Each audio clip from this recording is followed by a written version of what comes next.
What's going on, everyone? Welcome to the video. This week, I ran 70 miles, which is the most amount of miles I have ever run in a week. It's kind of crazy because I've been running for about 3 years now, and I remember when 50-mile weeks were kind of like the epitome of high mileage, and they were kind of like the max I could do. And now, fast forward a couple years later, just through consistency, I'm able to be hitting these big 70-mile weeks. And so I thought it would be a great idea to make a video talking about this week of training and what it looked like, and literally take you through every day of training, Monday through Saturday.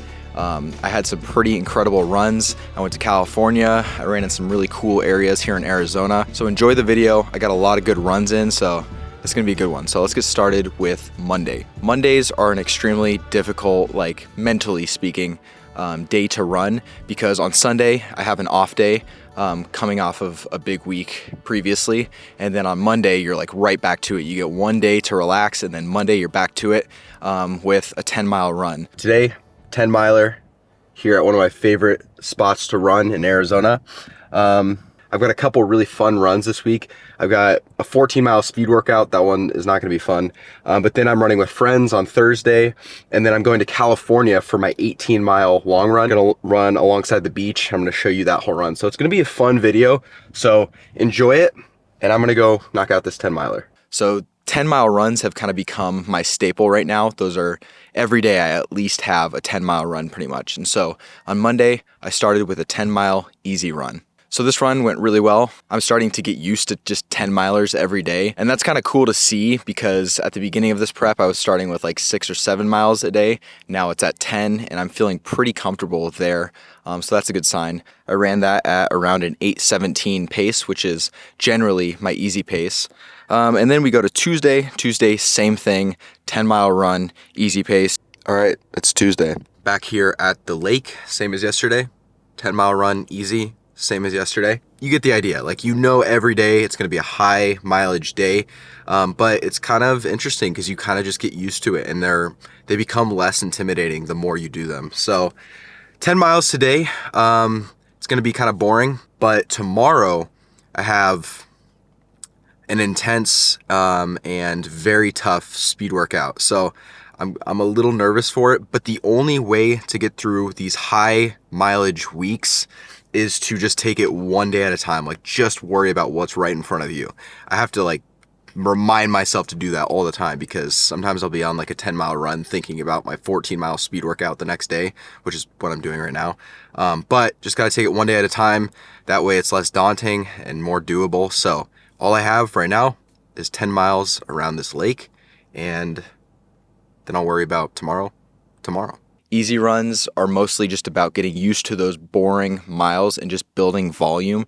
They're not the most fun thing in the world, but if you can just master doing something boring over and over, marathon training is going to go a lot easier for you. And that's what I'm trying to learn and trying to hammer down every day, is just being fine with going out and running some boring miles. Now, Wednesday is my workout day. Wednesday workouts. I had a behemoth of a workout on Wednesday. This was an intimidating workout when I was looking at the schedule. It was 14 miles of total volume. And so Monday and Tuesday, I was just kind of like getting geared and ready mentally to go into Wednesday's workout, because it's one of those workouts that's really going to tell me where I'm at, and you know, if I'm going to be able to be in shape enough to run a 250 marathon. And so I knew that. And so Wednesday, I woke up a little bit nervous for these workouts. I always get nervous for these workouts, which is a good sign, because you know that you got to go out there and execute certain paces. So I'm just going to go over that workout and take you along through it.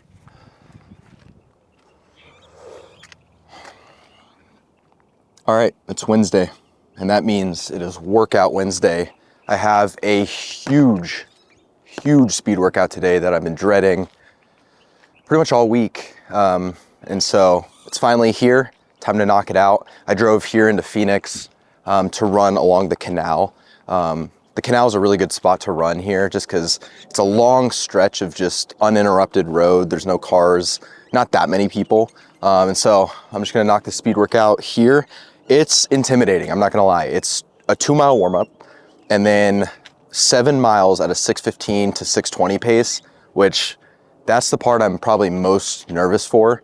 And then after that, I go into 800 meter jog, then 2 times 1 mile at 6-minute pace with 2-minute jog in between, and then a 2-mile cool down to wrap things up. So it's gonna be around 14, 15 miles. And it's pretty warm out today. It's about 75 to 80 degrees. So it's gonna be a grinder. It's gonna be a hard one, but this is what makes you faster, and this is the kind of workout that gets me prepared to run a 250 marathon. So this will be a good indication of where I'm at, and a big confidence booster if I'm able to hit these paces. So I don't know what's gonna happen. Honestly, I'm gonna take my GoPro along with me and film the workout. So let's get into it. Oh, and I forgot to mention, I'm running in the Hoka Cielo X1s. These are probably gonna be my race shoes in Oregon. I just really want Hoka to come out with a better colorway though. Just like a white and black colorway would be sick, because I'm not a huge fan of this colorway. But these shoes are incredible, very fast, very comfortable, and I'm probably gonna race in these as of now. All right, here we go.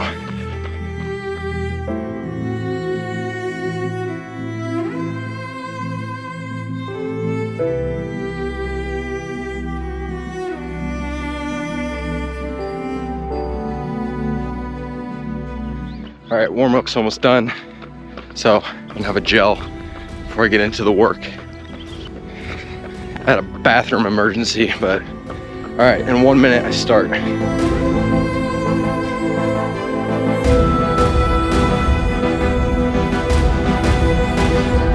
All right, we got 7 miles at a 6:15 to 6:20 pace. Let's go.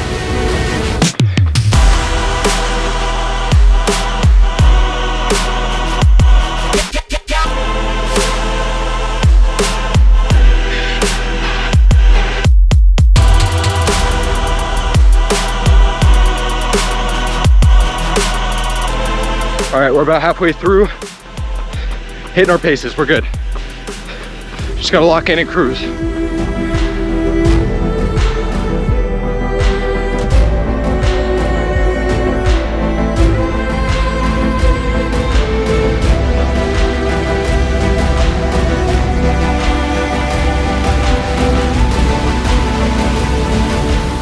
All right, just finished up 7 miles at 6:15 to 6:20 pace.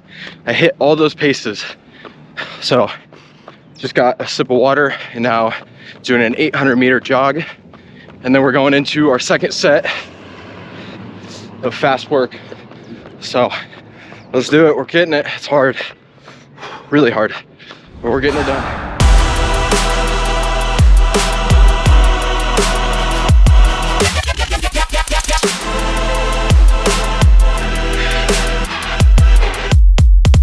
All right, I hit that first mile in 5:59. Have one more to go here in a minute. Let's see if we can do it. Man, I'm struggling, but I'm hitting my paces. It's gonna hurt. These workouts hurt bad, but pushing through. That's what it's about.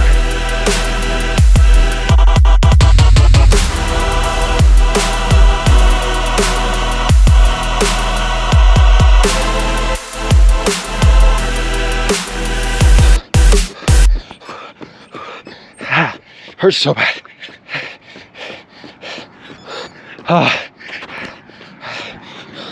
Oh my word. I hit every pace. Oh, what a workout. That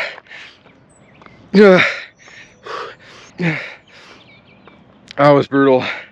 Oh my gosh.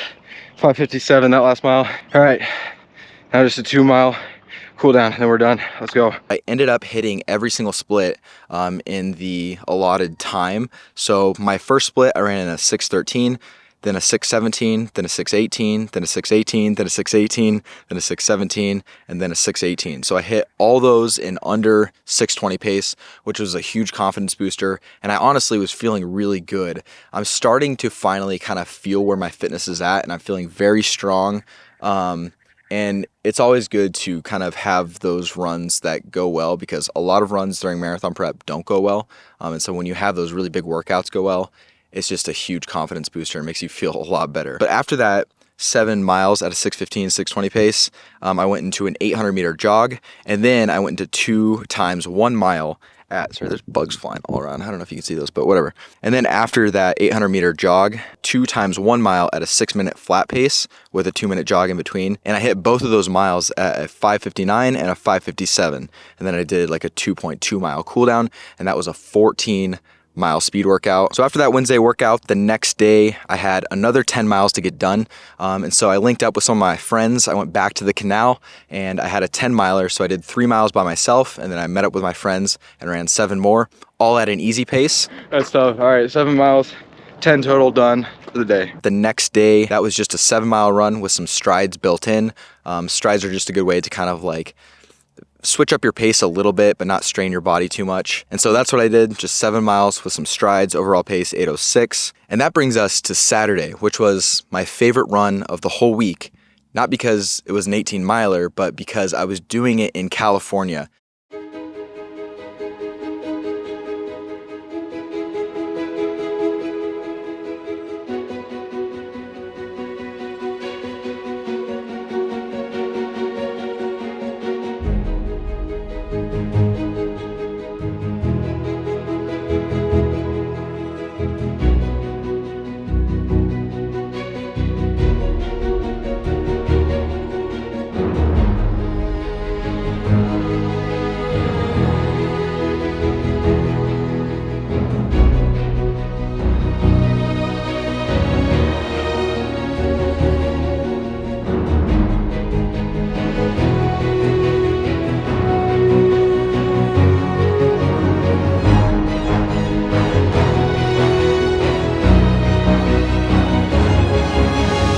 Usually 18 milers are pretty daunting, but since I was next to the beach and able to run just kind of like on this road next to the ocean, I was really looking forward to it.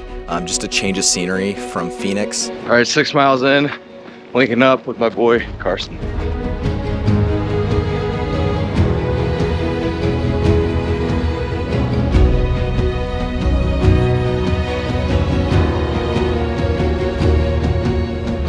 All right, so I'm about 8 miles in right now, so this is a vibe. It's tough to beat 65. It's right true. on the beach. Weather's perfect, slight breeze. Just a couple Kansas dudes in California getting some miles.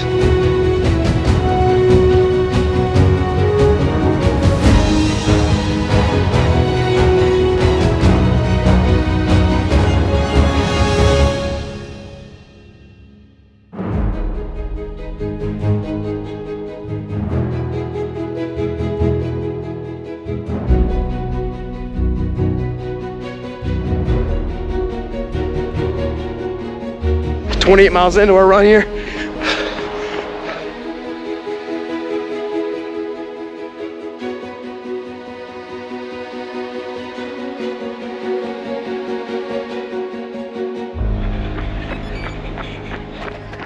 All right, I just hit 18 miles, but I've got like 0.6 miles left to hit 70 miles for the week. So I'm just gonna run a little bit more because I'm like that. Almost done. Boom.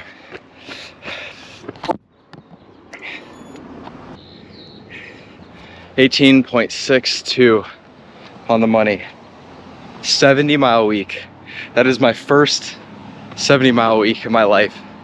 Let's freaking go. Man, that feels incredible. Oh, that was tough. But got the work in. Biggest week of marathon prep so far. No better way to end it than here across from the beach. Now to enjoy the rest of the day.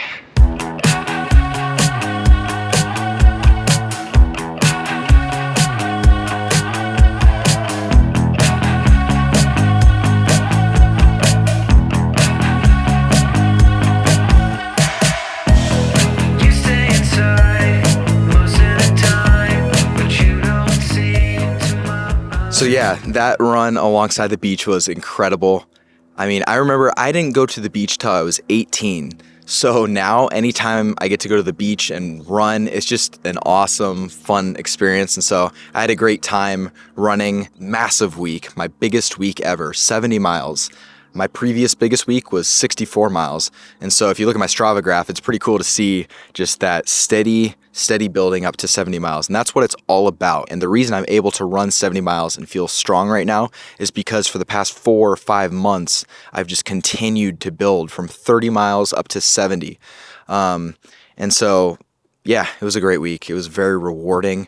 It was very hard, but very rewarding. That's kind of just the theme of marathon training, is very difficult, but very rewarding. And that kind of leads me to the ending of this video. I want to give you guys just a raw and honest update with where I'm at in training right now, because I think it can be easy to watch videos like this and see like, oh, he hit all of his mileage. Oh, he had good runs. Oh, he had a good week. His training's going amazing. Why isn't mine going amazing? I want to be honest with you, and I want to share with you that running is not all just easy. It's not easy for me, even though it seems like that through maybe watching my videos. Running is not easy for me just because I make videos about them and show some of the highlights. Running is a very difficult thing for me. It doesn't come naturally to me. I hated running for so many years, and so running isn't something that I just go out and do and it's easy. It is hard every day. Even now when I'm running 70-mile weeks and I've run marathons, I've run a sub 3-hour marathon, it's still hard. It's still a hard thing to do. And how I'm feeling right now with this goal of running a 250 marathon, honestly, I'm scared in a way. It scares me to set a goal like this that I know is going to be unbelievably difficult for me to do, and a goal that I don't know if I can do. I really don't. Running a sub 3-hour marathon was only a couple months ago, and to me that was like the highest thing I could do, the most incredible thing I could do, and I didn't think I could ever, do a 250. So here we are. And so yeah, I think I'm scared of failing, of putting it out there and telling everyone I'm going to go run a 250, and maybe it doesn't happen, because ultimately the scary thing about marathon training is you can put in months and months of training, running every day, doing all the right things, and then you get to race day and maybe it just doesn't go your way and you fail. And I think the fear of failure is something that scares me and paralyzes me at times. I definitely think about what ifs all the time and I overthink things. But then I also think about the fact that anything great I've ever done in life or anything worthwhile has not been when I've let the what ifs overtake me. It's been when I just go after something and I'm crazy enough to believe that I can do it. A quote I've thought a lot about comes from a musician, John Batiste, and he said in the show American Symphony, "You have to confront the brutal facts of the reality that you might not pull it off, but at the same time have unwavering faith, completely unwavering faith, and you have to do both at the same time." And that quote just kind of hit with me, because you have to be real with yourself. You have to know that going into these goals, you might not pull it off, but you also have to have faith that you can, because I think it's important to be real, but be bold when you do things like this. And that's what I'm trying to do. I'm trying to step out of my comfort zone. I'm trying to do something that scares me, because it's only when you do things that scare you that you grow and you become better. And that's why I do what I do. That's why I make videos. That's why I do things that challenge me. And so I think in this time where I'm scared, I'm intimidated by the goal, I have to come back to why I do it. And that's why you should chase your goals and set goals that scare you. Because I promise you, even if it doesn't happen, the journey you go on to make it happen will be worth it, and it will make you a better person. And so with that being said, I'm going to wrap up the video. If you did enjoy the video, please drop a like, comment, subscribe, turn on your post notifications. I love reading through all the comments and responding to you all. But with that being said, I will see you all in the next video. All right, how was that? That was good.